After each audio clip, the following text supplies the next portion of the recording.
अंधेरी railway station हमारे देश का मोस्ट क्राउडेड रेलवे स्टेशन में से एक, जो कि है हमारे देश के मुंबई शहर में, जहाँ पे रोज़ हज़ारों लोग ट्रैवल करते हैं। ये इतना ज़्यादा क्राउडेड प्लेस है, बट वहाँ पे रात को इतनी ज़्यादा हॉरर चीज़ें हो चुकी है। उस रेलवे स्टेशन में एक इंसान के साथ एक ऐसी ही घटना हो चुकी है, जिसकी कहानी हम जानेंगे आज के वीडियो में। ये कहानी है लॉकडाउन के पहले की, मतलब 2018-19 के बीच में ये कहानी हुई थी। एक राहुल नाम का गरीब घर का लड़का बड़े सपने लेके मुंबई आ जाता है। अपने भाई के पास वो रहने आ जाता है। उसका भाई 3 साल से मुंबई के भाईंदर इलाके में रहता था, तो राहुल अपने भाई के यहाँ पे रहने आता है। तो उसके बाद में राहुल काफ़ी जॉब के लिए काफ़ी सर्च करता है। तो फाइनली 6 महीने बाद राहुल को एक जॉब मिलती है। राहुल की जो जॉब थी वो एक रियल एस्टेट ऑफिस में एज अ सेल्समैन करके उसकी जॉब लगी थी। राहुल काफ़ी खुश हो गया। 6 महीने जो थे राहुल के लिए वो काफ़ी स्ट्रगल भरा टाइम था। 6 महीने तक इतनी ज़्यादा इंटरव्यू दे चुका था, बट फाइनली उसकी जॉब लग गई। तो राहुल जो था अपने भाई के साथ भाईंदर में रहता था, और उसकी जॉब जो थी वो जॉब अंधेरी में लगी थी। तो रोज़ भाईंदर से अंधेरी, अंधेरी से भाईंदर, ऐसा जो पूरा लोकल का जो ट्रैवल था वो राहुल कर रहा था। और राहुल का जो जॉब था सेल्समैन का, वो सिर्फ यही था कि जो भी नए क्लाइंट्स आए उनको फ्लैट दिखाना, उनको कन्विंस करना फ्लैट खरीदने के लिए। तो ये जो उसका काम था ये राहुल को काफ़ी पसंद आने लगा था। तो एक दिन से एक क्लाइंट मिल गया जिसको भी नया फ्लैट खरीदना था। तो राहुल ने उसे काफ़ी कन्विंस किया, बट वो कहा कि मैं फ्लैट देखने आऊँगा, बट मेरा ऑफिस छूटता है 8:30 बजे, तुम तब तक रुकोगे क्या? तो राहुल ने हाँ कह दिया। तो राहुल 5 बजे से लेके 8:30 तक क्लाइंट का वेट करता रहा, और 8:30 बजे क्लाइंट आया। राहुल ने उनको फ्लैट दिखाया। क्लाइंट को फ्लैट काफ़ी पसंद आया।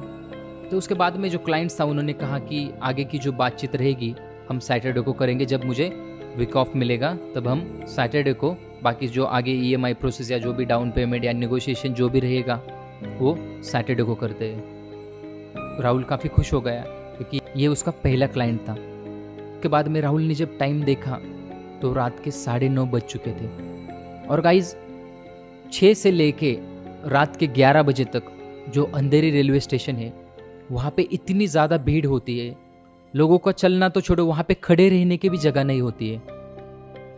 राहुल भाग के अंधेरी रेलवे स्टेशन में चला जाता है, और वहाँ पे वो देखता है तो वहाँ पे इतनी ज़्यादा भीड़ होती है। तो राहुल ने सोचा ये जो भीड़ है इसको थोड़ा कम होने देते हैं, और इसके बाद जो नेक्स्ट ट्रेन आएगी उससे मैं चला जाता हूँ। फिर उसके बाद में राहुल वहाँ पे वेट करता रहा। तो राहुल दिन भर में काम करके इतना ज़्यादा थक चुका था, तो प्लेटफॉर्म पे जो बैठने की जगह बनाई रहती है उस पर राहुल बैठ जाता है, और वहीं पे उसकी आँख लग जाती है। तो राहुल वहाँ पे सो जाता है। तो राहुल की जब आँख खुलती है और राहुल प्लेटफॉर्म वाली घड़ी को देखता है तो उसमें 11 बज चुके थे। मतलब जो आखिरी ट्रेन थी 11 बजे वाली वो भी चली जाती है।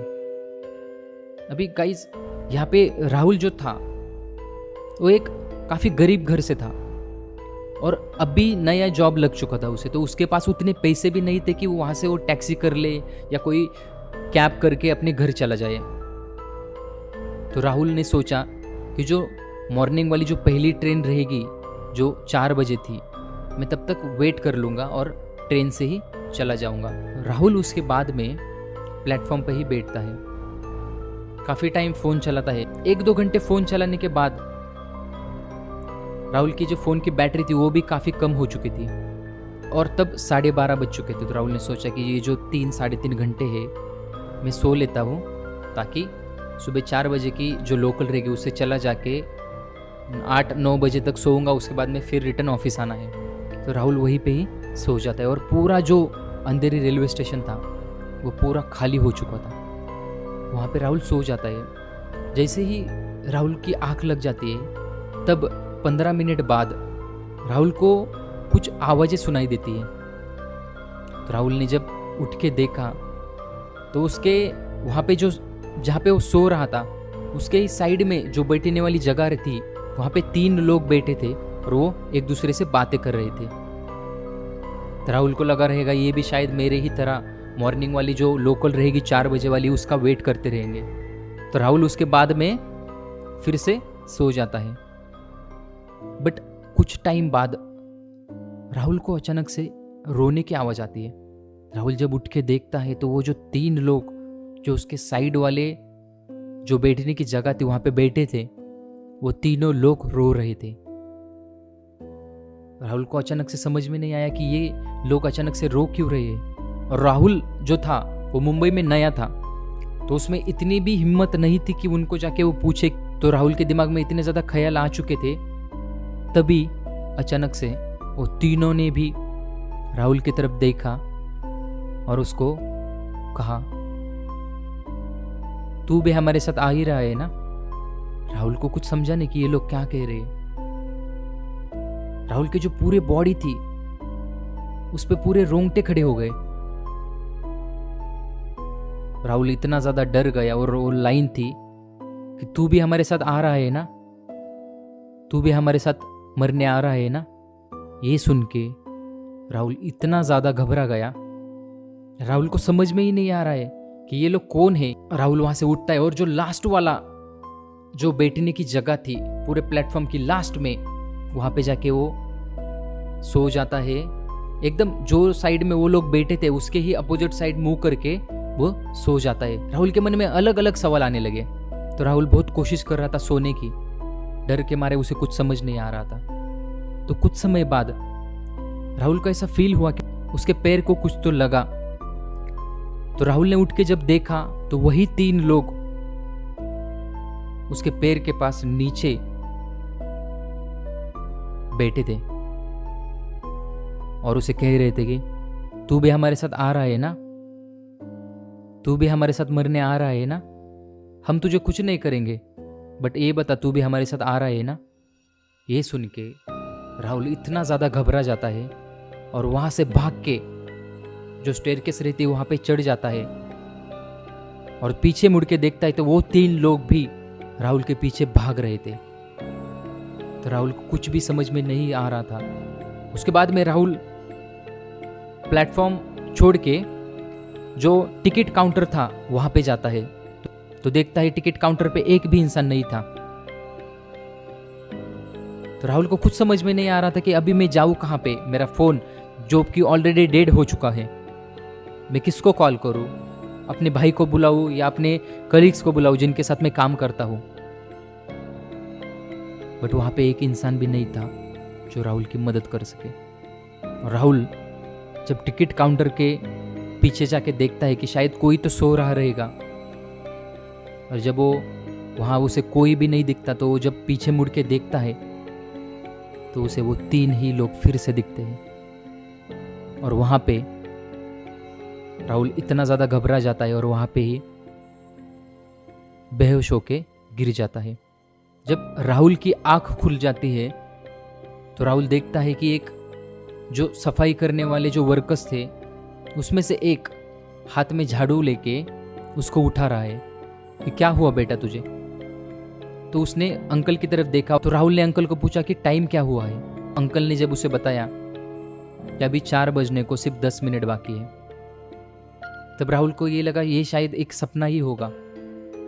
राहुल को ये पता था कि मैं जहाँ पे सो रहा था वो जगह अलग थी और मैं जहाँ पे उठा था वो जगह अलग थी। बट राहुल खुद को यही समझा रहा था कि ये एक सपना है, इसे भूल जा। तो फाइनली जो भाईंदर जाने वाली जो लोकल थी वो आ चुकी थी और राहुल उस लोकल में बैठ जाता है। राहुल को ऐसा लगा कि शायद ऐसे एक सपना ही होगा। और गाइज इसका जो कंपार्टमेंट था ये पूरा खाली था, इस कंपार्टमेंट में एक भी इंसान नहीं था। और उसके बाद में जब राहुल का स्टेशन आ जाता है भाईंदर स्टेशन, तो स्टेशन के पहले ही जब गाड़ी स्लो हो रही थी तो राहुल उठ के जो लोकल का डोर था उसके पास जाता है।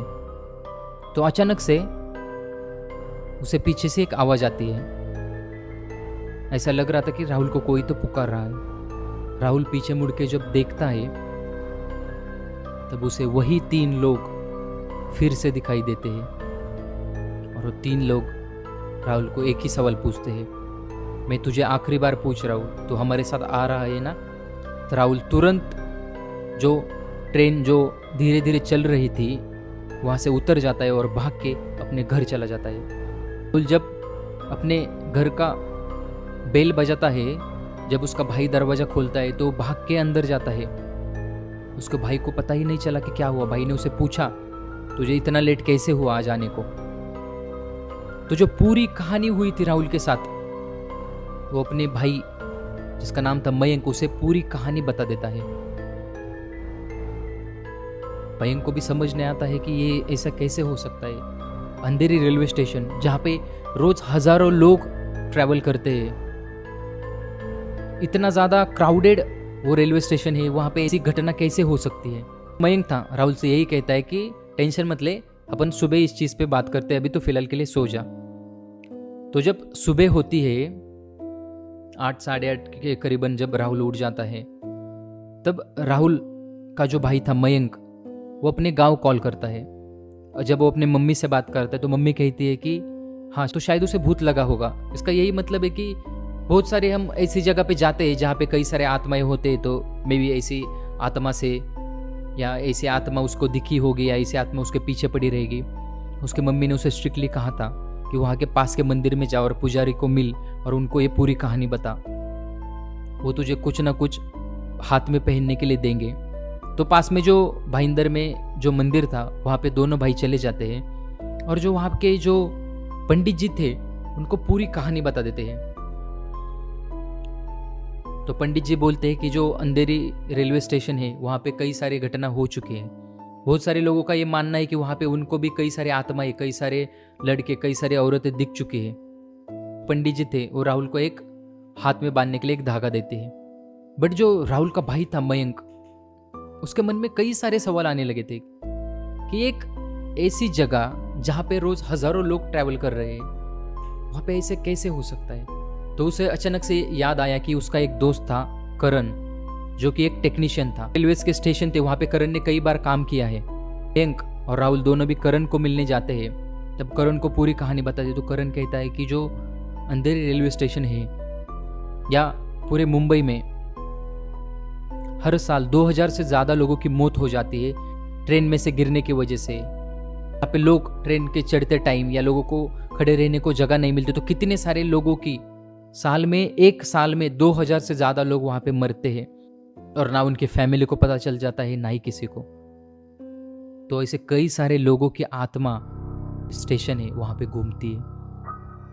तो शायद तुझे ऐसे ही 3 लोगों की आत्मा दिखी होगी जो ट्रेन से गिरे होंगे, या शायद किसी ने सुसाइड किया होगा। वो जो चीज़ राहुल के दिमाग में बैठ चुकी थी कि यहाँ पे रात को जाना या रात में वो रेलवे स्टेशन पे रुकना सेफ नहीं है, तो राहुल ने ये डिसाइड किया था कि अब से मैं कभी भी लाइफ में वहाँ पे नहीं रुकूंगा। ये जो पूरी कहानी जो राहुल के साथ हो चुकी है, ये ना कि राहुल के साथ, बल्कि जो लोग वहाँ पे रोज ट्रैवल करते, जो लोग वहाँ पे रात को रुकते हैं, तो हर एक को ऐसी कई सारी चीज़ें महसूस हो चुकी है। चीज़ राहुल के साथ हो चुकी है, वो किसी के साथ भी हो सकती है। आजकल का जो टाइम है, ये ऐसा टाइम है कि भूत, आत्माएं, इन चीज़ पे विश्वास करना काफ़ी मुश्किल है। बट हाँ, जिन जिन लोगों के साथ ऐसी पैरानॉर्मल चीज़ें हो चुकी है, उस इंसान को अगर आप जाके ये क्वेश्चन करोगे कि क्या सच में भूत और आत्माएं होते हैं, तो वही लोग आपको जवाब देंगे। तो ये थी कहानी अंधेरी रेलवे स्टेशन की, जो कि हमारे देश का मोस्ट क्राउडेड रेलवे स्टेशन, जहाँ पे इतने ज़्यादा लोग रोज़ ट्रैवल करते, लोग वहाँ पे रहते हैं। बट रात को जब कोई नहीं होता तो वहाँ पे कई सारी आत्माएं घूमती है। अगर ये वीडियो आपको अच्छा लगे तो लाइक कर दीजिए, और ऐसे ही हॉरर स्टोरी सुनने के लिए हमारे चैनल को सब्सक्राइब कर दीजिए। तब तक के लिए धन्यवाद।